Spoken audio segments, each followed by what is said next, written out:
Saludos y bienvenidos a una nueva lectura de la Biblia textual.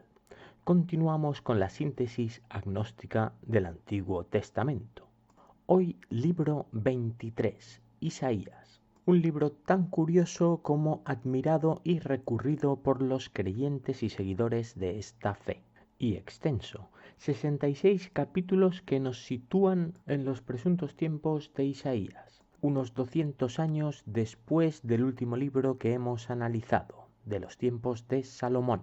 Isaías se presenta aquí en este libro no como su autor, sino como un profeta, que no es otro que aquel que transmite la palabra de Dios. En cambio, hasta el momento, quien podía hacer esto debía ser un rey, el equivalente de Faraón, o como poco un sumo sacerdote, de lo que tampoco tenemos constancia que lo sea. Así que si no es ni rey ni sacerdote, pero en cambio tiene la potestad de transmitir la palabra de Yahvé, nos encontramos, según lo leído, ante un probable caso de herejía, puesto que nadie, salvo Faraón, puede comunicarse con Yahvé. Isaías culpará al pueblo de su desgracia por la iniquidad y desobediencia a la ley.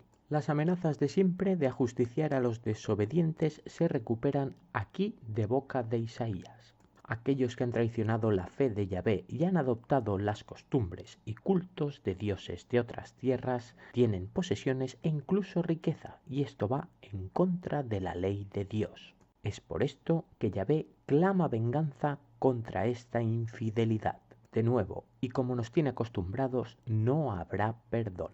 Encontramos al principio de este libro unos curiosos ayes de las advertencias que aparecen en cada versículo y que reciben este nombre debido a la forma en que están escritos. Ay si no te portas bien, ay si no obedeces, ay si me eres infiel, etc.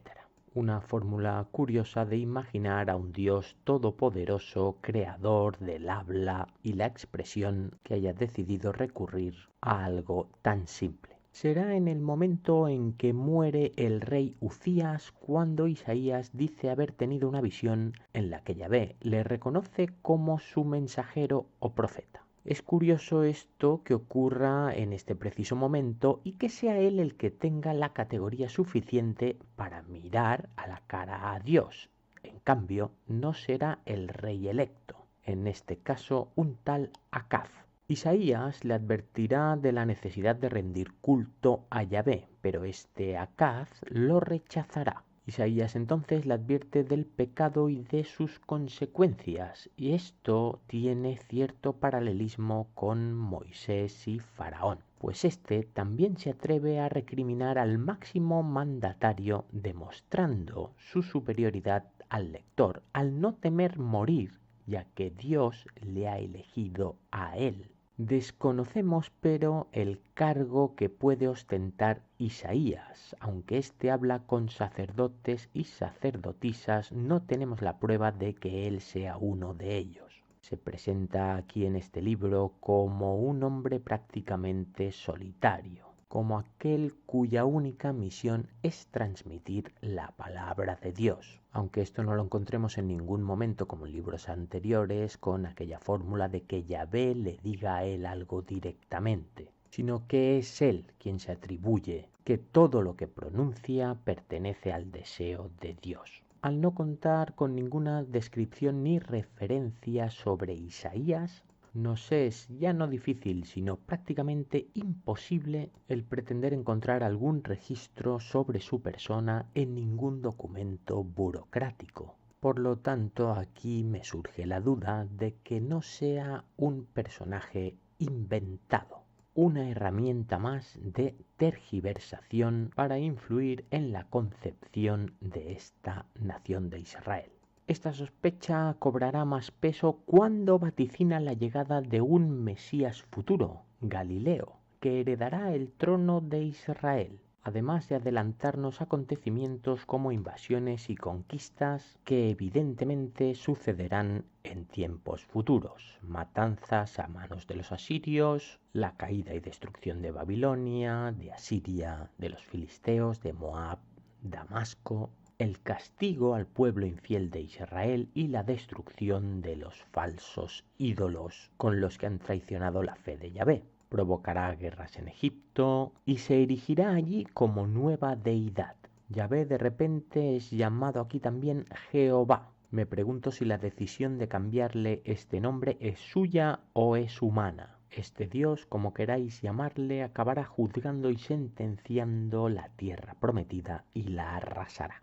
En este libro de Isaías aparecen también cánticos y alabanzas a Jehová. En un futuro, el pueblo elegido retornará para habitar la tierra que les prometió. Yahvé promete también redimir a los que le sean fieles. Me ha parecido curioso el título de un capítulo llamado Los egipcios son hombres y no dioses, ya que diferencia ambas categorías cuando hemos encontrado múltiples ejemplos de cómo son los hombres quienes inventaron este dios y pretendieron comportarse y ser temidos y servidos como tales. Únicamente Yahvé es capaz de protegerles de la ira de Yahvé.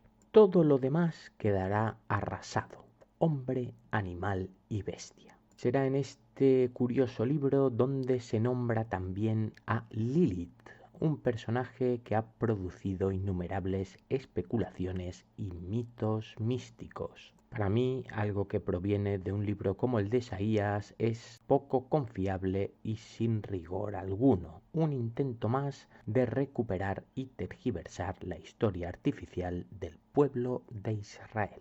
Se señalará aquí en este libro la ciudad de Sion como una especie de fénix donde resurgirá el culto a Yahvé y la gloria del pueblo de Israel. Las profecías de Isaías, aunque quieren dar la sensación de haber sido escritas durante el reino de Uzías, para poder profetizar necesitamos hablar de algo que todavía no ha sucedido. En cambio, en el capítulo 36 incurre en el error de reconocer que presencia la invasión de Sennacherib en tiempos de Ezequías, el último rey durante su vida.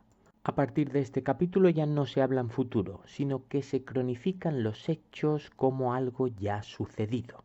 El estilo narrativo cambia radicalmente del capítulo 35 y 36, por lo que nos resulta evidente que todo lo anterior ha sido introducido desde cualquier otro momento. Este hecho nos confirma la sospecha de que ha habido una manipulación intencionada.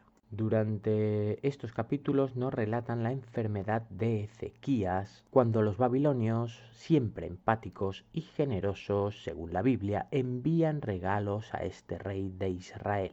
Llegaremos al capítulo 40 y se retoma el estilo e intención del libro introducido de Isaías. Por lo tanto, lo que puede haber sido introducido son estos pocos capítulos desde alguna crónica anterior para poder justificar que todo el libro pertenece a esa época. Con este truco tan sencillo como mal ejecutado se pretende demostrar el poder de Dios mediante su habilidad de prever el futuro. El mismo futuro en el que cuando se escribió este libro probablemente ya fuera pasado. Por lo tanto, el autor, conocedor de los sucesos que aquí pretenden vaticinar, falsificando los escritos e introduciéndolos en estos libros antiguos. Unos libros, además, que para los creyentes de esta religión solo un Dios tiene la potestad de modificar. Por lo tanto, sus manipuladores son los peores de los herejes. En este libro de Isaías es también donde por primera vez Dios no solo se presenta como el primero y más poderoso de ellos, sino como el único y verdadero, el único existente. Todos los demás son falsos, inventados por los hombres. Es por eso que los ídolos son modelados por hombres y él no puede permitir ninguno que le represente. Ciro, el rey persa, es presentado también como elegido por Yahvé. Dios acabará por perdonar de nuevo a Israel, quien mediante su fe comprenderá que es el sufrimiento y el sacrificio personal lo que nos acerca a Dios. Este nos compensará por ello con el favor eterno. El pueblo de Israel deberá comprender que no existe más riqueza que vivir ni otra necesidad que el agua y el pan. Será solo cuando se restablezca Sión que dominarán a sus enemigos, quienes les servirán y les colmarán de riquezas. Con esta atractiva propuesta de vida me despido hasta el siguiente capítulo. Un saludo.